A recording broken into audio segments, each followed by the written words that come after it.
Hello friends, नमस्कार and आपण मानक हैप्पी न्यू ईयर। आज चलतु बहुत साधा सीधा भाव में लाउ राई तरकारी करवा।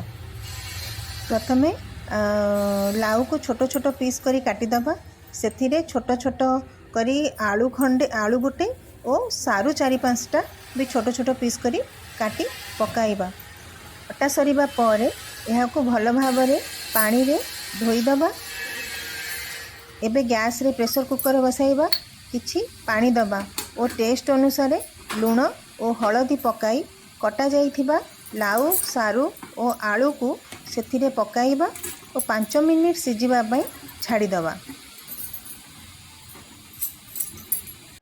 अन्य पटरे लाउ राई पई मसला प्रस्तुत करिबा। आमे सोरिष 2 चम्मच नबा, जीरा 1 चम्मच, छोट अदा खंडे, लंका 2टी, रसुण 5 ରୁ 6 पाखुड़ा, अधा पियाज और गोटे बिलाती यहाँ नहीं आमे ग्राइंडर रे ग्राइंडिंग करदबा।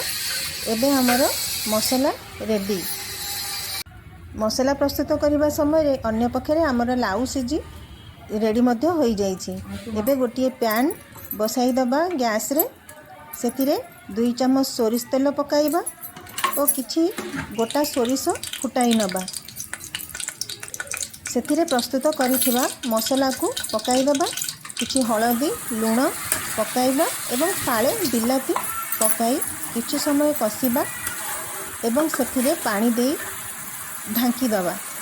10 ରୁ 15 मिनिट रे मसला कसी प्रस्तुत हो जिवो। एबे सेतिरे सिझा जाइथिबा लाउ आलू सारू को पकाई गोलाई दबा और किछि समय ढाकुणी दे छाड़ी दबा। एबे हमर लाउ राई संपूर्ण रूपे प्रस्तुत हो जाइछि। गरमा गरम भात डाली और लाउ राई को परसी दबा।